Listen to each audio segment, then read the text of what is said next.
और मुश्तबा खामनेई के सर्वोच्च नेता चुने जाने के बाद कच्चे तेल की कीमतों में उछाल देखा गया है। कच्चे तेल की कीमतों में 20% का उछाल देखा गया। $109 प्रति बैरल पर पहुंचा कच्चे तेल का भाव। ये इस वक्त की एक और बड़ी खबर। देखिए, जिस तरह से ईरान और इजराइल अमेरिका के बीच जंग की शुरुआत हुई, उस वक्त से यह आशंका लगाई जा रही थी कि अब कच्चे तेल की कीमतों में बेतहाशा इजाफा होगा।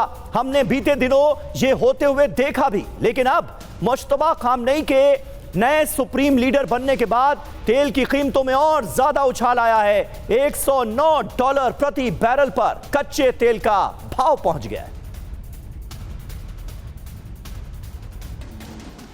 और मुस्तफा के आने से ईरान में क्या होगा ये भी समझ लेते हैं। IRGC पहले से ज्यादा मजबूत होगी, सेना और प्रॉक्सी का मनोबल बढ़ेगा क्योंकि लीडर होगा।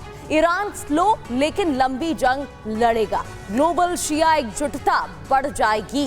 इजराइल और US पर हमले भी बढ़ जाएंगे। लेकिन क्या मुस्तफा बनाएंगे परमाणु बॉम्ब? मुस्तफा पिता से ज्यादा कट्टर और एग्रेसिव हैं। ईरान में यूरेनियम एनरिचमेंट तेज हो सकता है, न्यूक्लियर वेपन बनाने की कोशिश हो सकती है और मुस्तफा परमाणु बॉम्ब बनाने का ऑर्डर भी दे सकते हैं। जी, हमारे साथ इस वक्त दो खास मेहमान स्टूडियो में हमें ज्वाइन कर रहे हैं इस बड़ी खबर पर बात करने के लिए। मेजर जनरल अश्विनी सिवाच हमारे साथ मौजूद हैं बतौर defence expert. Air vice marshal Sanjay Bhatnagar भी हमें स्टूडियो में कर चुके हैं ज्वाइन। सिवाच साहब, सबसे पहला सवाल आपसे, ये कांटों भरा ताज है, अगर ये कहा जाए तो बिल्कुल गलत नहीं होगा। बहुत मुश्किल समय है ईरान के लिए। अमेरिका और इजराइल जैसे ताकतवर मुल्कों के साथ ईरान की जंग चल रही है, और ऐसे में क्या ये माना जाए कि जिस तरह से अमेरिका ने यह धमकी दी थी कि जो भी कमान संभालेगा ईरान की वो हमारी हिट लिस्ट पर रहेगा, खतरा भी इसी पद पर काबिज होने के साथ मुश्तबा खामनेई के लिए बहुत बढ़ गया है? हाँ बिल्कुल, देखो शमीर, इस पर कोई शक नहीं। बहुत अमेरिका ने बड़े साफ सुथरे शब्दों में कहा है, डोनाल्ड ट्रंप ने, कि जो भी सुप्रीम लीडर होगा, अगर वो अपॉइंट होगा बिना अमेरिका की परमिशन के बगैर या उनके सहमति के बगैर, वो भी हिट लिस्ट पे होगा, जैसे सुप्रीम लीडर आयतुल्लाह अल खमैनी थे।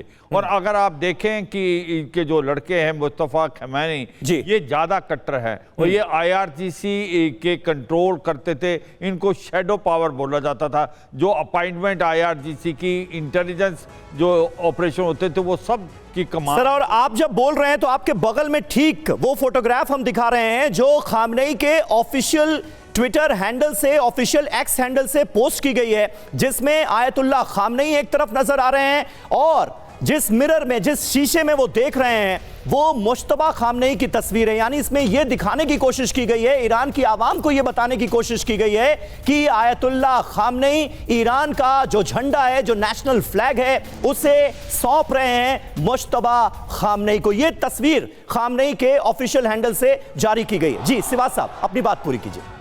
तो ये सच्चाई है कि इसके 4-5 बड़े इंपॉर्टेंट पॉइंट हैं मुस्तफा खामनेई के अपॉइंटमेंट में। एक तो ये सक्सेशन में ऑटोमेटिक आते हैं क्योंकि ये उनके लड़के थे।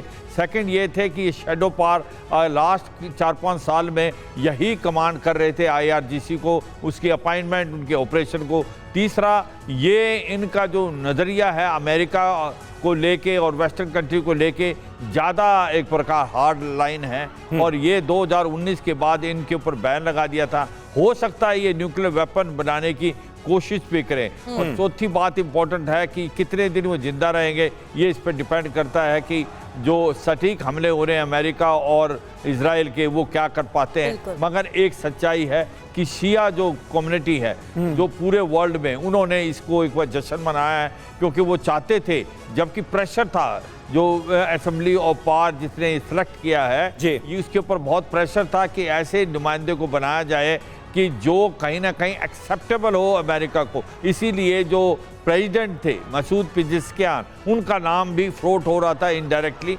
मगर जो ईरान ने किया, उन्होंने अपने फायदे के लिए सोच विचार के किया, क्योंकि मुस्तफा खामनेई बहुत ज़्यादा इंजॉय करते हैं। और ये जो नाम का ऐलान सर हुआ है, इससे डोनाल्ड ट्रंप तो खुश नहीं है, उनकी तरफ से तो ये जाहिर कर दिया गया है